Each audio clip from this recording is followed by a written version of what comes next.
All right, so first of all, welcome everybody to Megaport and Digital Fortress present dynamic multi-cloud connectivity solutions for the enterprise. If anyone has any questions throughout the webinar, feel free to put them in the chat and we can address them towards the end of the webinar itself. I want to start off by introducing you all to Cody Freiburger. He's our senior network engineer here at Digital Fortress. Many of you may have already met him. But I would like to turn it over to Cody to quickly go through our current network story as it stands today. Thanks, GD. Welcome, everyone. Pretty much, we're going to cover our network story, just briefly go over from a high-level view. As some of you may know, Digital Fortress started years ago, and it used to be just the middle triangle piece you see right there. So we had a couple co-locations in downtown Seattle, and then Tequila, and then a presence at the Weston Exchange in Seattle as well. And starting in 2018, we started an expansion project, and we've acquired multiple data centers since then. So what you see here is the current state of basically our portfolio and how we interconnect with our data centers. That's kind of what's also brought us to Megaport, as they have a very large network footprint, as most of you know. So we have various ways to connect back to our data centers, whether it's via dark fiber or wavelength services through other carriers. So we have a large presence in the Pacific Northwest as of now, and we continue to grow there. We have a presence in Virginia and Piscataway, New Jersey. So that's kind of the overview. As you can see, we have multiple carriers, which gives us diversity out to the internet and so forth. So that's essentially the high-level view of our network and our portfolio. So I'll send it back to JD. Awesome, thank you, Cody, for that. So our panelists today for the webinar include, from the Digital Fortress side, Cody Freiburger, whom you've already met, myself, JD Filippone. I run all sales operations here at Digital Fortress, and Jhoan Checo, he's the Chief Sales Officer. And then on the Megaport side, we have Jim Ciago, Sales Executive, and Mike Rockwell, Global Head of Solutions. So with the partnership of Megaport, our customers' network accessibility has grown exponentially. So now I will turn it over to Mike Rockwell and Jim Ciago, and they will speak with us today on the importance of the partnership and what this all means to our customers. Hey guys, great to speak to you guys. I think my biggest takeaway from this side is just how much my and JD's hair has grown since we took these pictures. So you can't really tell, I've got mine tucked up way back here. But very true, very true. At least it's not all gray, because we love what we do. So yeah, so we just wanted to dive into some industry growth trends and just say, because why are we having this partnership? You know, it might be odd on the surface for you know, a physical infrastructure company to have a partnership with a cloud infrastructure company, but it's not. Everything is kind of moving in a hybrid cloud direction, especially hybrid multi-cloud direction. And so I think businesses have learned that you know, it's the hybrid is the future, and we've got to have a little bit of both. You got to have a physical presence close to your offices. You also need that cloud connectivity and that diversification. If one cloud goes down, you've got the other one, and that's kind of where we come in to help bridge that gap. So I think I wanted to start with pretty much the biggest differentiator about Megaport in general compared to other cloud connectivity companies out there. You know, we try to do things differently. I come from a telecom background.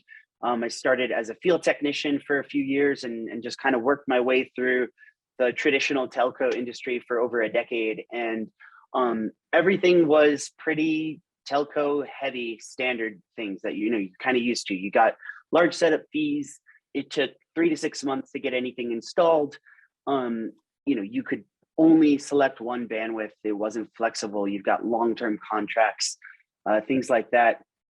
And so with Megaport, we've tried to kind of throw that out and truly try to come up with the best way to do things that is the easiest for everybody. That way everyone gets exactly what they need. So for example, we never charge NRCs for setup fees. It's just not something we do. Our network is pre-deployed, and so we have a global layer 2 network that everything is pre-deployed. So literally it can go live in about 60 seconds. I've seen it happen. Once I joined Megaport almost a year ago, it took me a while to believe that we could do what we said, just because I was so stuck in that old telco mindset. But it's true. It's amazing. Even whether it's 1 port, 2 ports, 10 ports, they turn up instantly. We also offer a lot of flexibility in terms of capacity. So, instead of getting 1 10 gig pipe, if you don't need 10 gigs all the time, you can get a 1 gig pipe, ratchet it up when you need it, turn it back down when you don't. That way you control your budget and your speed. You're not locked into a long-term contract with a very expensive high bandwidth service. And then also, we try to be kind of the Switzerland. We're a one-stop shop for all service providers. So we play nicely with AWS and Google, Oracle, hundreds of customers on our marketplace that you can direct connect to that we'll dive into here in a little bit.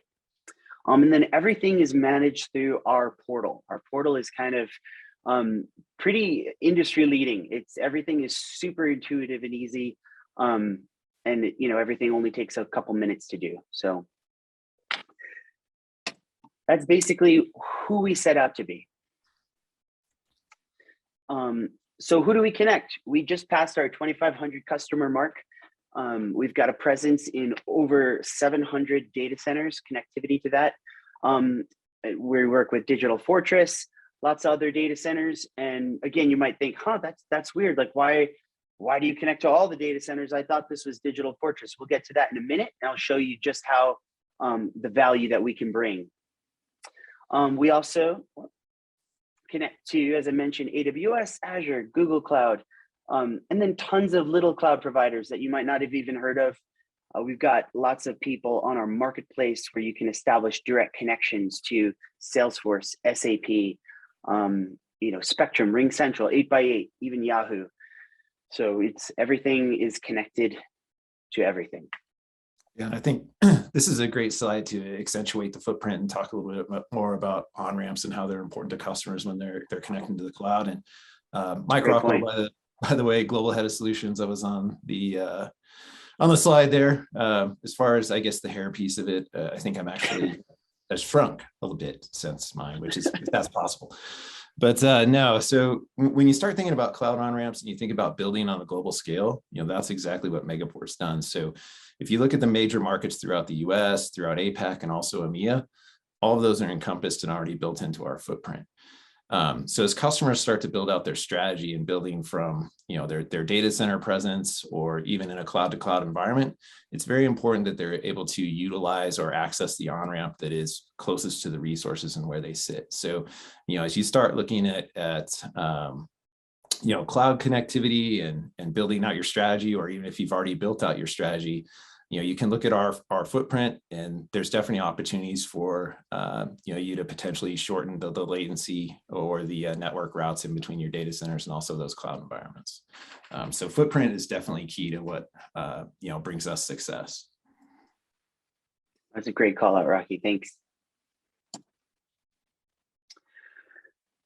So the first two examples of this connectivity that we're going to dive into are let's start basic cloud connectivity offering and data center to data center connectivity.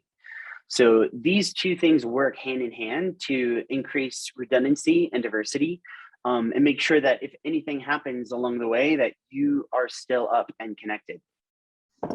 So the way this kind of looks is I've given this example on this map to Digital Fortress facilities up in the Pacific Northwest in Seattle and Portland areas, and then one in New Jersey, and then also one in Ashburn, Virginia with Equinix.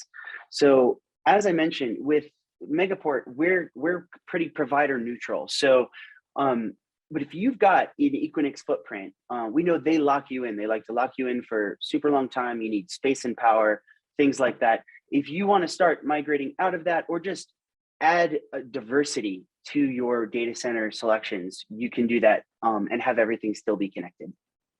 So as you grow, that way you're not locked into just Equinix's footprint. You're able to take advantage of Digital Fortress and all the benefits that they provide. So in this example, we've got a customer who has presence in 4 different data centers. We've got one in Ashburn, as I mentioned, with Equinix that's connected to the Azure cloud. We've got Digital Fortress in Piscataway, New Jersey, and then these 2 up here in the Pacific Northwest. These ports, as Rocky was just talking about, the local on-ramps, you would connect from your infrastructure in the data center to our port with just a physical cross connect. And then our port is then connected to everything in the Megaport ecosystem. So whether it's a cloud on-ramp or different data centers, things like that, it travels over our own private backbone globally. And so, for example, in this, each of these ports would be going to the local on-ramps to AWS. That way it's getting the shortest latency possible to the cloud. They're also being connected back to these ports on the East Coast. That, as I mentioned, increases the redundancy.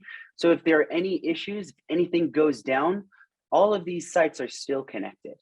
And Megaport has a layer 2 self-healing network that'll automatically reroute to the best next available path if there's ever a fiber cut or outage. So another benefit that this would have, if you're connecting to the AWS East region and AWS West regions, then if anything happens to AWS East, which happens sometimes, I've seen a lot in the news, it keeps going down, well, then these sites can then travel over our backbone and hit the AWS Cloud West region. That way you're not down hard, you still have availability to those cloud regions. From there, this is also connected to that other site down here, which is connected to Azure in Ashburn, Virginia. That's kind of how all of that infrastructure is connected. Yeah, and that's great. And then from an infrastructure perspective, that's a good summary, Jim, but then also from a software-defined networking perspective. So as you think about building out these connections, once you're connected to the Megaport network, you're able to build out these connections on demand. So even if you take one of Jim's examples there, where potentially an on-ramp goes down to AWS or Azure or any one of the hyperscalers, you can immediately go back into the Megaport portal if you're already connected to the fabric, and you can build a connection to another on-ramp that is still available, right? So, really as we start to think about cloud strategies and we're talking to our customers, it's really about future-proofing your network, not only for what you have today, but what you're going to build or potentially need to build without even knowing it. So, any of these endpoints on the fabric, fully integrated through the software-defined networking platform, integrated with AWS from an API perspective, from Azure and GCP. So literally, if you're building out this footprint here that Jim's put the example together for, if you're physically connected in those sites, you could turn up all these connections that are shown on this particular diagram in probably about 10 to 20 minutes total. Absolutely.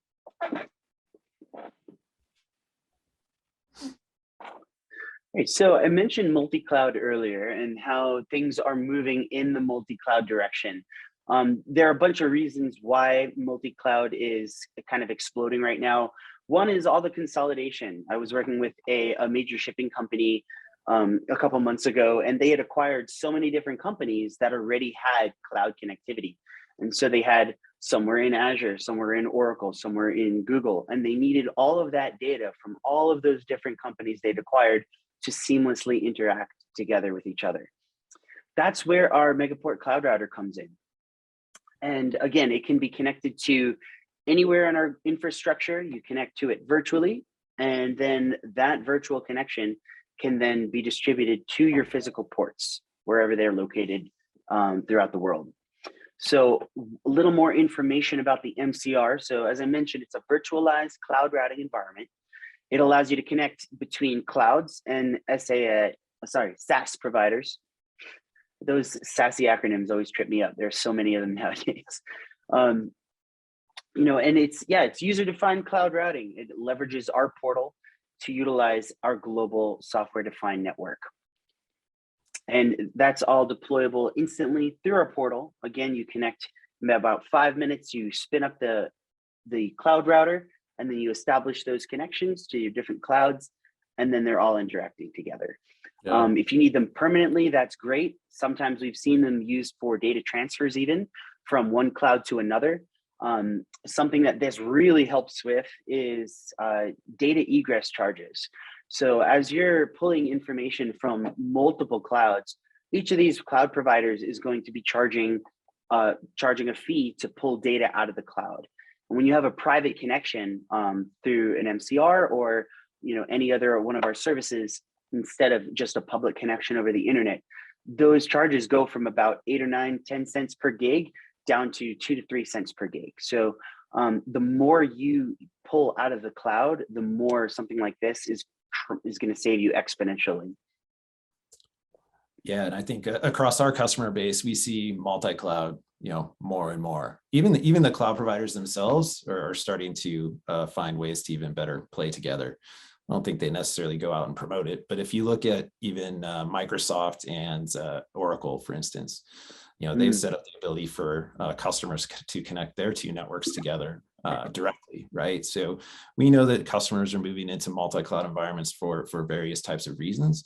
And the Megaport Cloud Router is really positioned perfectly for that, right? So, OCI, quite often from a database perspective, customers want to connect their AWS or Azure cloud environments back into OCI.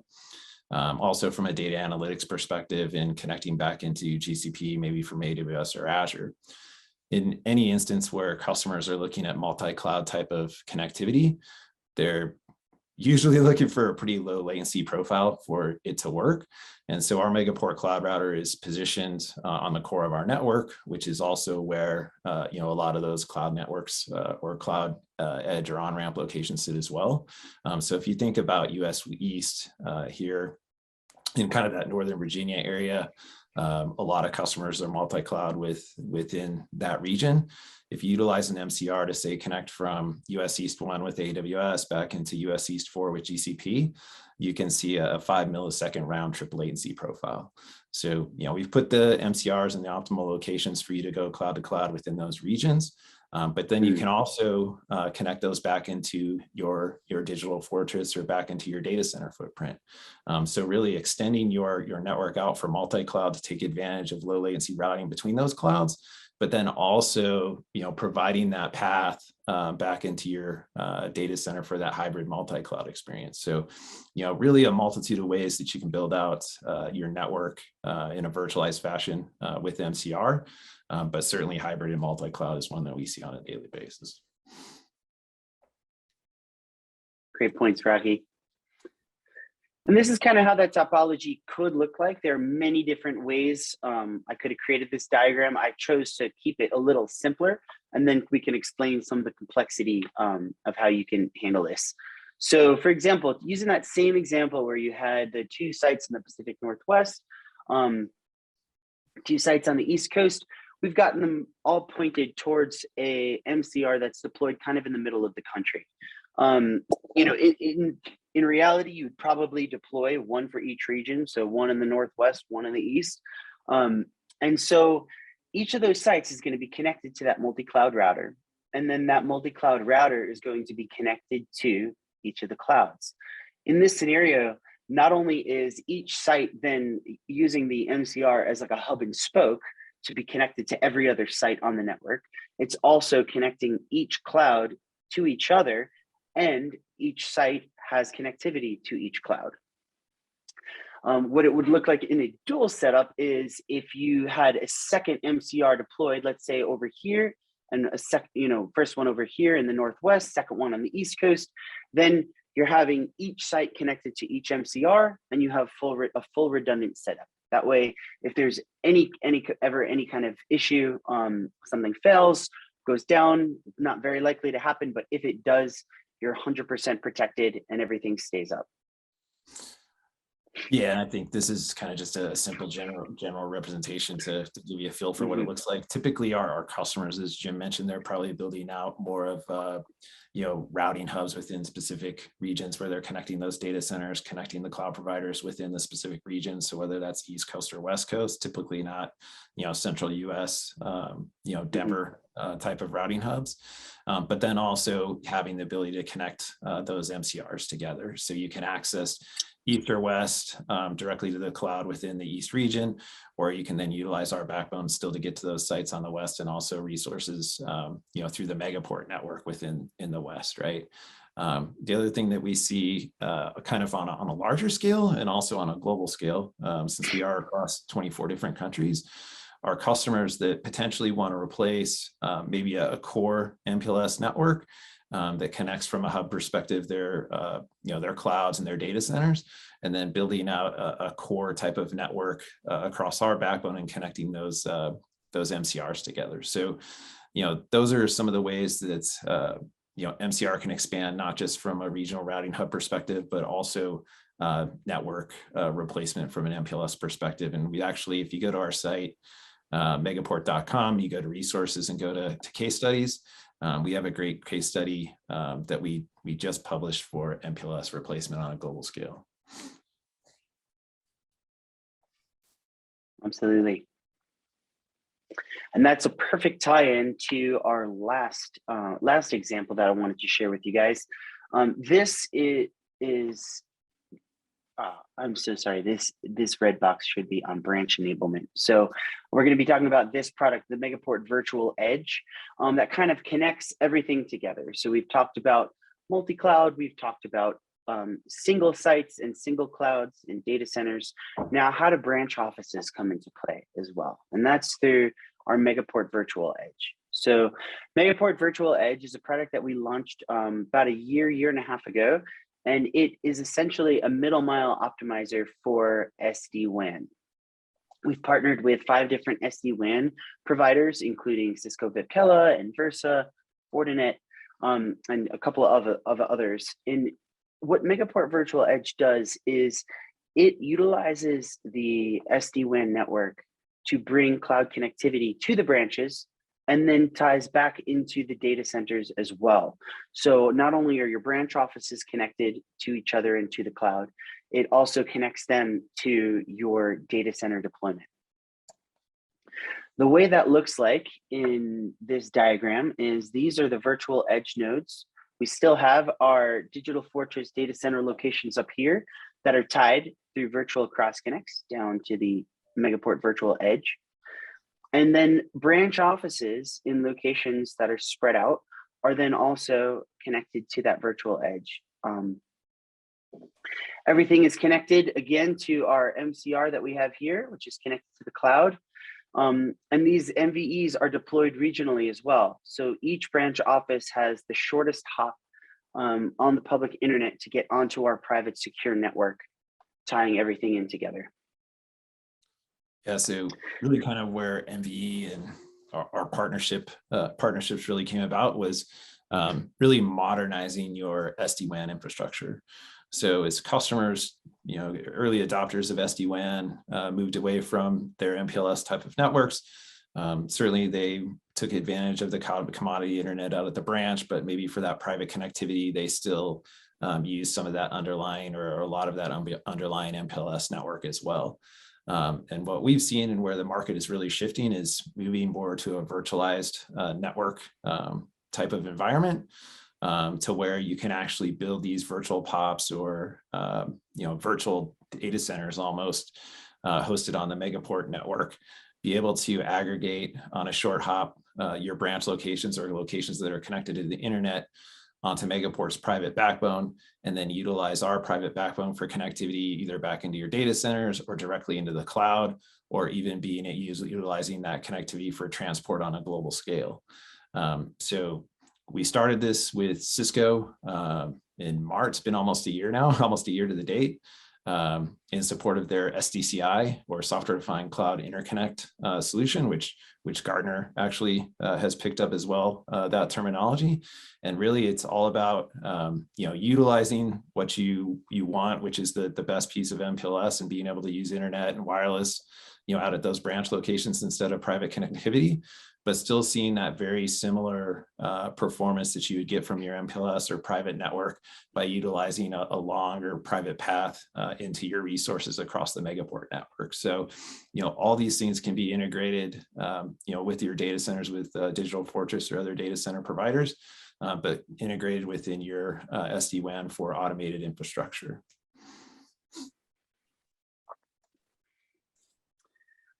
Yeah, and this is typically what a global deployment would also look like. I just wanted to share a pretty simple diagram for that as well. So we've got our 2 Digital Fortress locations on each coast, connected to a multi-cloud router.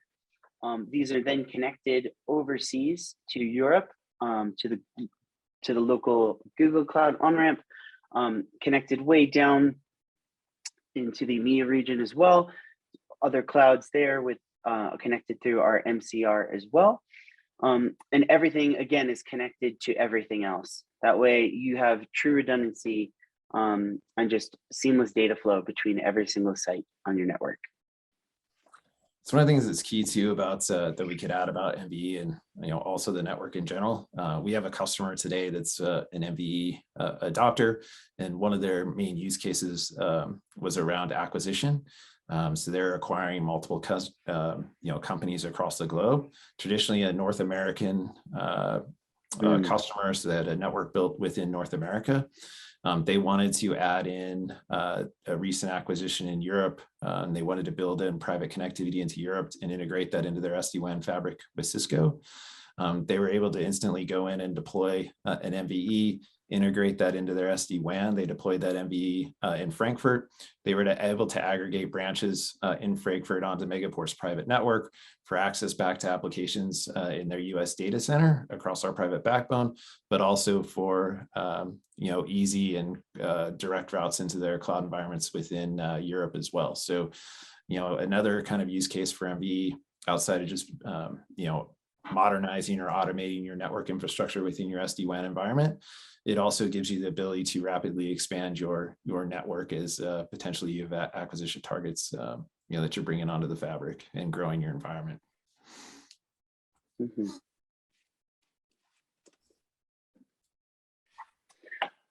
I also wanted to mention that you can access our Internet Exchange as well that's on the Megaport network. So this connects to content and services across multiple locations. We just provide the Cloud Exchange platform on this Internet Exchange. We've got a bunch of on-ramps in North America, quite a few in Europe and Asia as well. This allows you to offload your traffic to peers on our exchange for free, which helps reduce your spend on IP transit costs. And that will migrate your traffic to a secure private exchange instead of being just all on the public internet. So when is Megaport a good fit? Ultimately, I'm not going to PowerPoint you to death, but you can read all of these benefits. So you got connectivity to the cloud, as I mentioned, data center to data center. If you're migrating, you have disaster recovery, migrating clouds, and then of course SD-WAN integration that we were just talking about. As I mentioned, you can deploy our solutions immediately from our portal. And as Rocky was saying, it future-proofs your network. So that's really a benefit with just how easy and affordable it is to spin up new ports.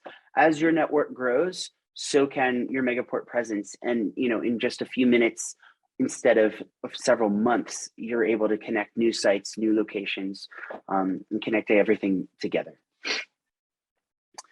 So at this time, I would like to transition into questions. I know we're really good on time right now, so we've got perfect time. If any of you guys have questions, we would love to answer them.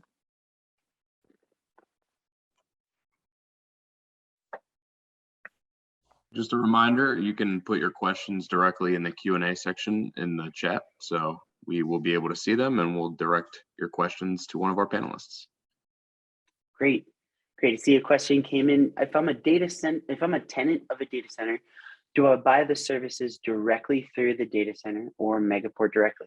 It's a good question. So right now you would purchase that directly from Megaport. So we would work in coordination with Digital Fortress to make sure that you're getting the solution that works best for you. And then you would work directly with Megaport. With me, you could reach out to me. My contact information is in the presentation. Yeah. See, what do we have next? Standard SLAs for the service is the next question. What are the standard SLAs? So we have, as I mentioned, with our portal, everything is deployed instantly. So really, the longest pole in the tent is the physical cross connect, which Digital Fortress will connect really quickly as well. So it's pretty instantaneous. And then we also have an uptime SLA of 100%. I know that's kind of laughable when you say 100%, but we truly believe in our service that much. And as I mentioned, our network is self-healing. So if a route goes down in between two data centers, for example, it will then find the next automatic best path to get there. And last question is, do you offer trials of your service? Yes, we do. So if you're interested in a free trial, just let us know. Well, we will get that spun up for you and take it away. Anything you want to add in closing? Anybody on the Digital Fortress side or Mike? Yeah, I think that wraps up our webinar for today. I want to thank Jim and Mike for bringing us through how important Megaport is in the Digital Fortress portfolio and how we can help each other continue to grow. I want to thank Cody for telling us about our network story as it is today. And obviously he's going to be controlling our network story as it continues to grow with Megaport, as well as other carriers as well. You have Jim and Mike's contact information there. I will put my contact information in the chat, but you can also reach me at john.filippone, so my first name dot last name at dfcolo.com. Thank you guys again for joining us, and we hope you have a great rest of your day. Thank you.